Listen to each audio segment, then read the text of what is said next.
5-6 Steelers, 5-6 Ravens. It's a game so big it brings Dejan Kovacevic in studio. It's a known location this time. Yes, it is. Unless I'm one of those CNN holograms. Well, the Steelers have found a way to bring their team together. They look like a well-oiled comic book machine out there, coming off a 27-11 win over the Cleveland Browns yesterday, DK. And be a short week, but also now a meaningful week. Yeah, I think if you were Mike Tomlin and you had to pick any week to be a short week, it would be this one.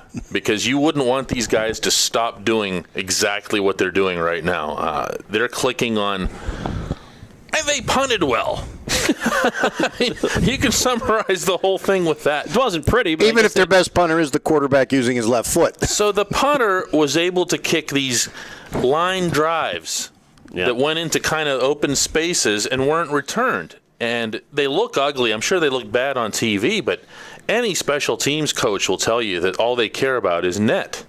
You know, they just care about how much it produced and how little the return was.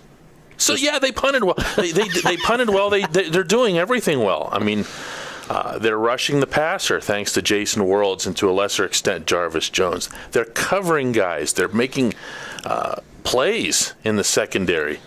We hadn't seen this. They're starting to run the ball at least a little bit. You know, I mean, that team, the Browns, you know, we can laugh at them, the Cleveland, dilemma over the years. But the fact is that team was number 5 ranked in the NFL in defense, and the Steelers were able to put up 85 yards on the ground against a team that knew that they were going to come at them on the ground because of the weather. And, to me, Ken, we're talking about key plays of the game. To beat Joe Hayden for the first touchdown, regardless of what you think of the rest of their team, is one of the best players in the league. Yeah, and to me, they're a quarterback away from really being a playoff-type contender. And you can make all the jokes you want, same old Browns, this or that. They've lost 2 of the last 4 games up there going into yesterday, so they did what they had to do. I said they're good against the Rust Belt teams. And they got Buffalo, Detroit, and Cleveland in 3 straight weeks. I head over to Baltimore. I still my biggest concern, if I look at one thing that worries me for the last 5 games in this push, is their Dwyer yesterday twice, 3rd and 1, 4th and 1. They can't get that 1 yard. Yeah. They're more likely to throw a 32-yard touchdown pass than they are to have a 4-yard run from the 4-yard line for a touchdown. I still worry about red zone offense. Yeah, I don't think there's any issue about that. Baltimore is a team that has not been strong against the run. I think you're going to see the Steelers continue to try to do that on Thanksgiving. But in general, I think this is a team that's just taken one pin at a time and knocked them down. And I don't even just mean by opponents. I'm talking about in terms of their own shortcomings. There are a lot of things that they could not do, that they flat out could not do a month and a half ago. And they're now starting to do them. They're starting to come together. I don't know that we're going to see them blossom into some sort of explosive contender here, okay? But at the same time, just as a microcosm of yesterday, since we already isolated on the punter, it's only fair to isolate on some real football players. Emmanuel Sanders is a guy that nobody's talking about, I would imagine, after yesterday, because a lot of guys would have stolen that thunder. Sanders had a good game. He had as many catches as Antonio Brown did. He was in good coverage, too, for the most part. He made hard plays, hard catches in traffic. He looked like the Emmanuel Sanders that you were expecting coming out of training camp. Now, if they have Emmanuel Sanders and Heath Miller, who's, I think we could all agree, looks like Heath Miller now. Right. If you have those 2 guys as legitimate threats going out, Jericho Cotchery didn't even catch a pass yesterday through no fault of his own, actually bent really badly, underthrew him the one time he was wide open. But if you have those guys all being legitimate threats and the NFL's leading receiver, you're going to force the opposition to back off to some extent off the line of scrimmage more than they had to earlier in the season, and I think that is going to open some more holes for Le'Veon Bell.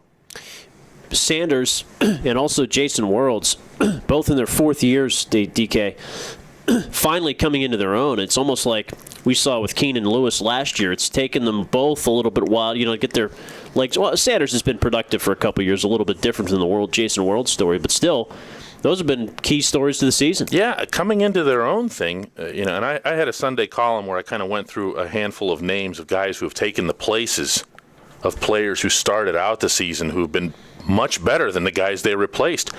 I'll throw another one. You mentioned Worlds. I'm sure you guys have talked about Worlds a lot today. It's Cam Hayward. Yeah, right. Cam Hayward's his own guy right now. Cam Hayward's not taking anybody's place. He's not standard as the standarding anybody. Okay, that's his position.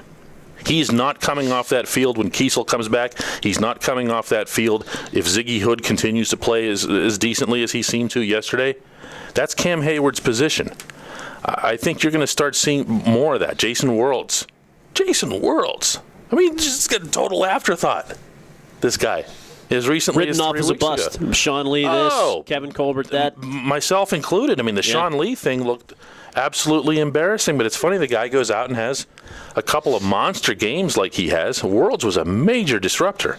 Those guys, and I've been saying this from the beginning, between those guys and the draft picks and the draft class, those are the guys that you wanted to see rise up. Those are the guys that were going to keep you from having this, no matter how this season turns out, from having this be one of those, oh no, this is going to take 5 years to rebuild.